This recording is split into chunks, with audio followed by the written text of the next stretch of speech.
Hey guys, time for another update. Let's see if we can get a measurement in here.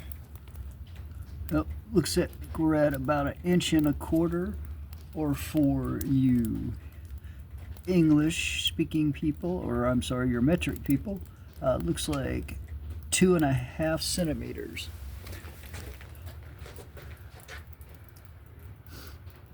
As you can see, had some truck traffic through the parking lot already. It's still coming down pretty heavy. It's supposed to probably double or triple the intensity here as we get further along in the afternoon. Definitely in a winter wonderland.